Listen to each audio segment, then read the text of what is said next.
Hello and welcome back. Today we will be looking at article writing, specifically how to write an article for publication. So if you want to hone your article writing skills, continue to watch. And please, if you have not subscribed to this channel, please do so that you don't miss future videos like this. Thank you.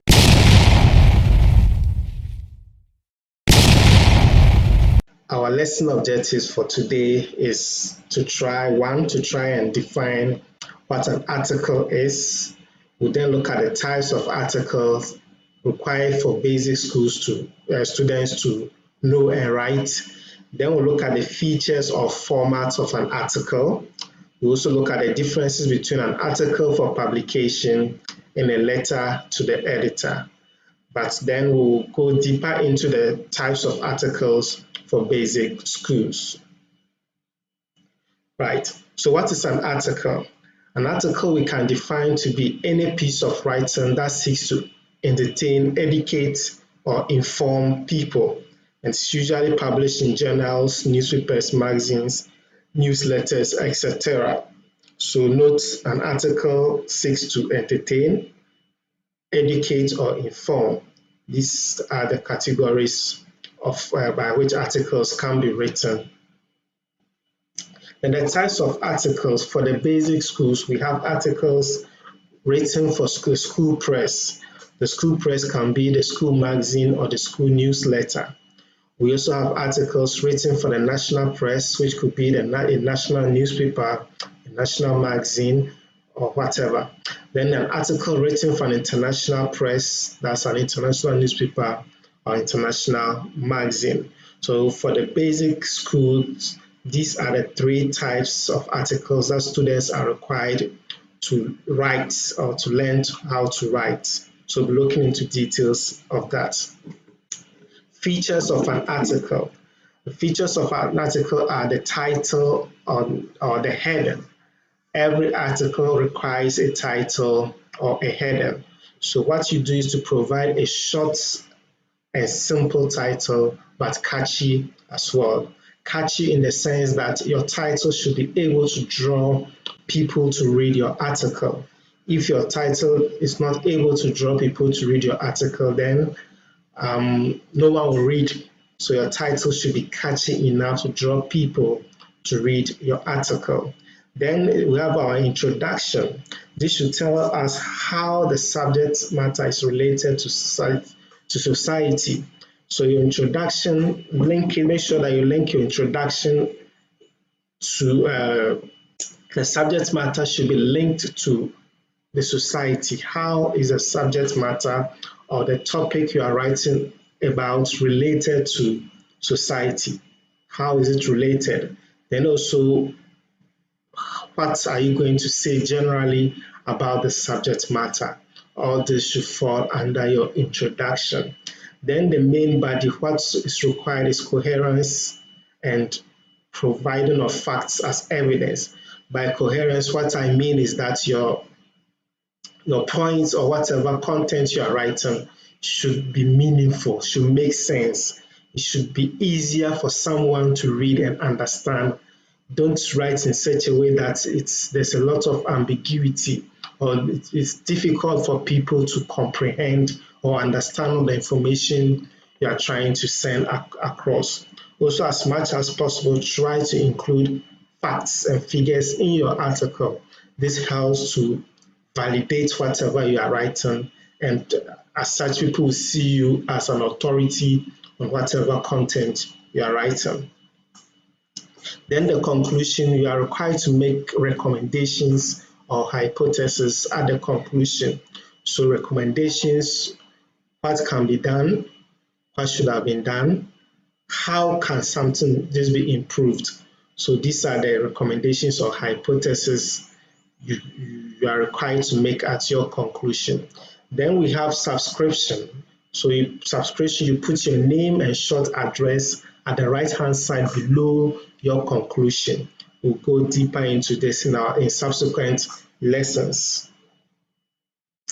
Now, what are the differences between an article for publication and letters to the editor? What are the difference between articles for publication and letters to the editor?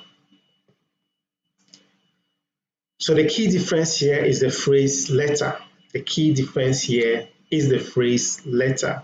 So a letter to the editor is a formal letter and thus follows the features of a formal letter. So you need your writer's address, you need your recipient's address.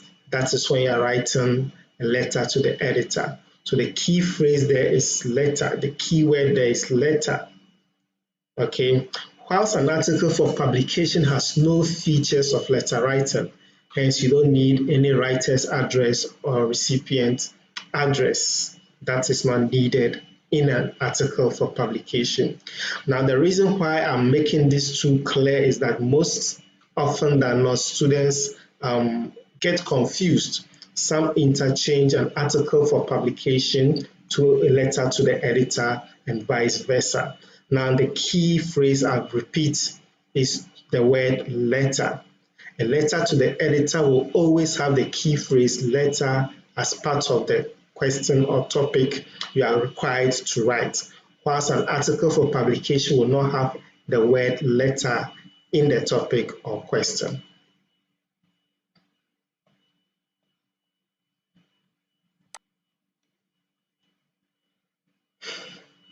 Now let's look at articles writing for the school press. Remember I said that article writing for the school press simply means articles written for the school magazine or the school newsletter.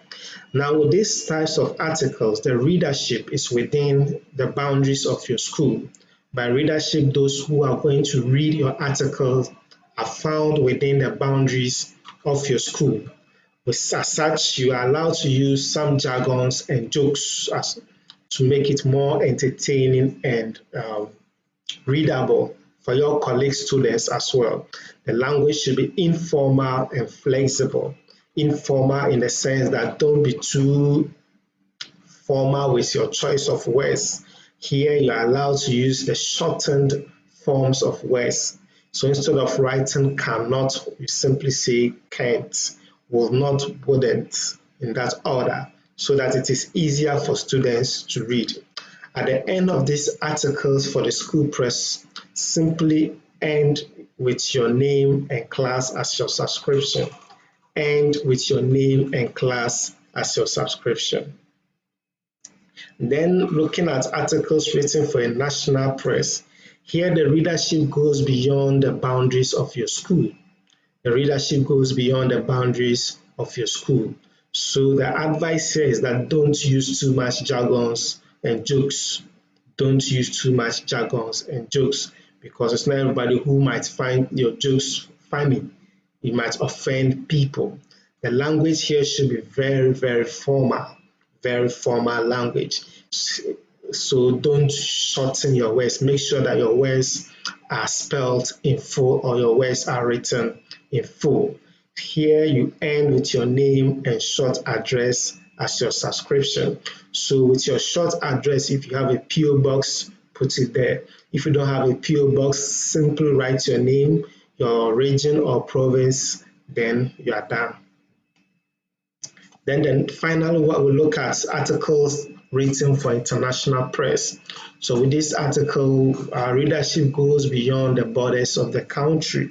We've moved beyond the borders of the country. So jokes and jargons are not allowed here. Jokes and jargons are not allowed here.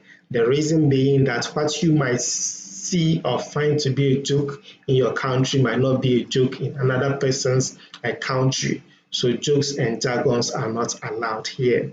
The language should be formal, meaning that don't shorten your words. Make sure that your words are written in full. Your words are written in full. Then you end with your name and short address as well as resident country as your subscription. So your name and your short address should your country of residence should be part of the subscription. Should be part of the subscription. So basically, these are the three forms of or types of article writing that we are required to learn. This is just an introduction to the topic.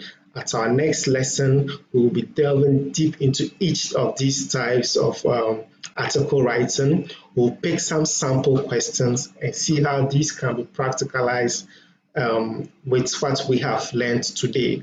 So please, in order not to miss this part of the lesson or the next lesson or subsequent lessons, please subscribe to the channel so that you will be alerted whenever the next lesson is uploaded. Thank you for your time. Thank you for watching. See you another time.